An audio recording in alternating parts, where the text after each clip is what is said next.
Welcome to today's video. We are working on Theme from Liebestraum. This is by the Hungarian composer Franz Liszt. It is a very popular piece of music, and we are going to be learning it today. So, we see here that we are in 3/4 time, 3 beats in every measure, and the quarter note gets 1 beat. A lot of this music is slurred, therefore we are mostly going to be playing it legato. Okay? So let's go ahead and take a look at the very beginning of this piece. We see we have a pickup bar, and pickup bars, this one is just 1 quarter note, therefore the pickup beat is number 3. So when we play, we're going to be counting 1, 2, begin on 3. Here's a demonstration of this entire piece. Let's place our fingers in proper position. Finger number 4 should be on G. Finger number 3 should be on E. 1, 2.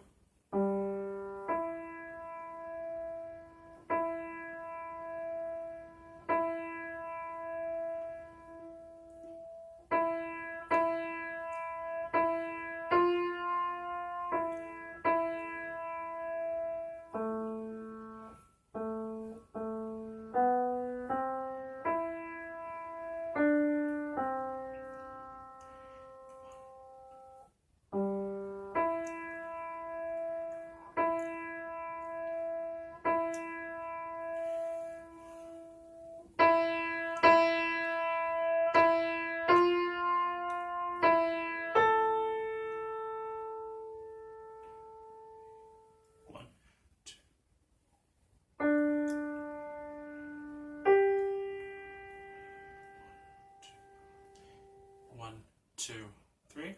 1, 2.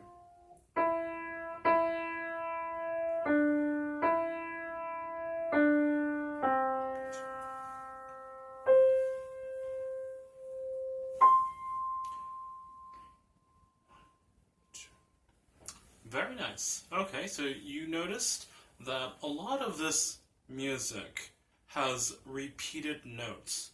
Most of the repeated notes are E4. The question is, how can we play a convincing repeated slur or repeated note in slur or legato? Well, when we usually play a repeated note, there is going to be a space or like a little moment of silence. So let's try repeated notes of E played non-legato.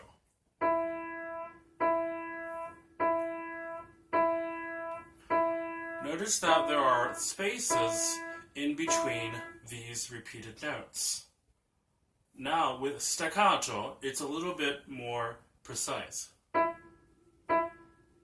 little more distinct, these spaces, because the duration of the articulation staccato makes it shorter sounding. Now, for legato, when we want to play repeated notes with legato articulation in slur, we will not entirely release the note or release the key as we do with with non-legato and staccato. We will almost release it entirely. So notice that when you release the key, there is a distance from the bottom to the very top. And before exactly releasing it entirely, we will play it again. Now, it's not possible to do it at a specific distance from the bottom. If you don't lift it up high enough, you won't be able to play it again. As you can see, nothing happens here. The escapement is still holding close to the key and nothing happens. Now you have to release it just very little before actually letting it release. So if you allow it to come up to the very top, it'll stop. But if you allow it to come just before the very top, you can actually play it again.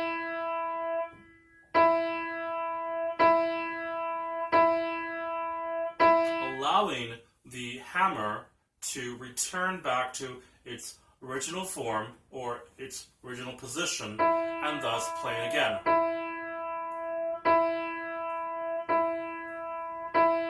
And you will have a convincing repeated legato.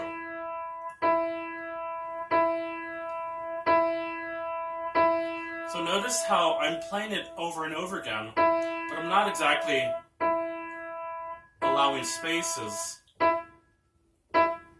in between, like non-legato or staccato.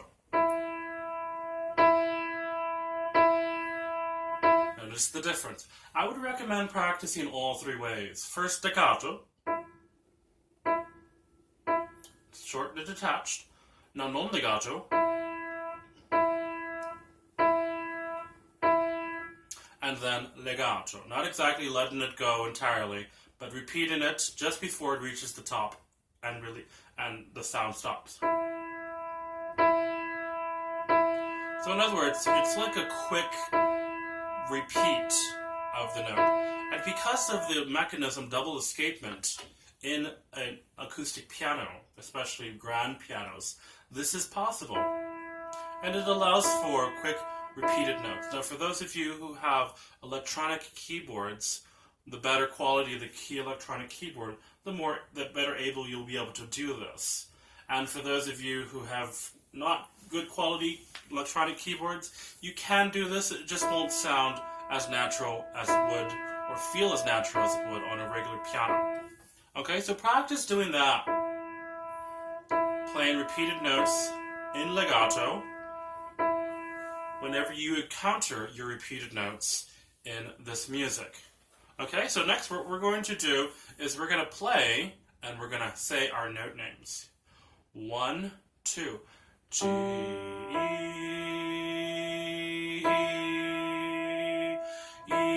2, 3, 1, 2. Now between measures, at measure number 4, keep in mind, measure number 4 is when you have the half note and then the quarter note. Measure number 1 actually begins at the first dotted half note, not the pickup bar. That does not count as measure number 1. Okay? So between the half note and the quarter note, the slur ends, and you will have to play a non-legato space in between those two. Let's go ahead and continue from the next system at measure number 5. E, F, slurred there. E, down to slurred to A, non-legato. A, B, C, D, C, 2, 3, 1, 2. Non-legato space here. G, E, make sure it's slurred. E, 2, 3, 1, 2, forte. E, F. Now for here, notice that there is a fingering change. You want to go ahead and play 2 on measure number 17 for that quarter note to reach 3 for the F. E, F, E, A, 2, 3, 1, 2, 3. And then we have an entire measure of rest to allow the teacher to play its accompaniment. Then you return back on D here on measure 22, piano. D, 2, 3, G, 2, 3, 1, 2, 3. Rest again. And then we have here C, 2, 3, F, 2, 3, 1, 2, non-legato. E, D,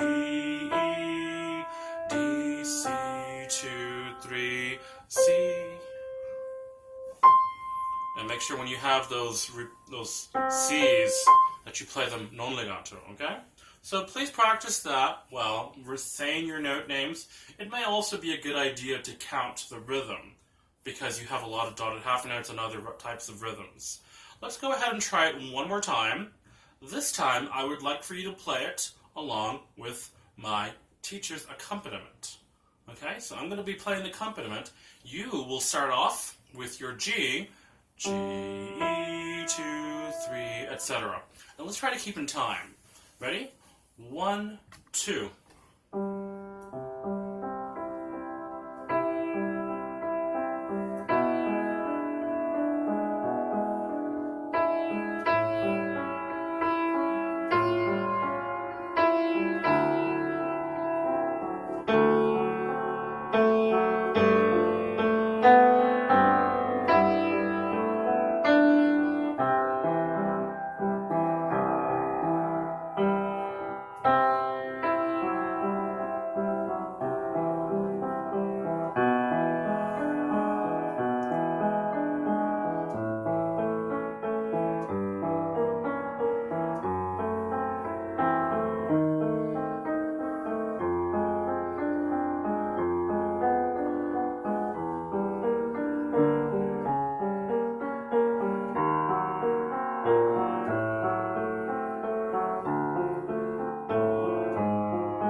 2, 3, 1, 2, 3. Okay, so you might have noticed that I was playing your part at the very beginning when we started, and then I dropped off to allow you to play it on your own. So practice that. Remember, with a metronome, I would recommend you using the metronome. Your tempo is 108, and we will practice it and play it together for your next lesson. Good luck.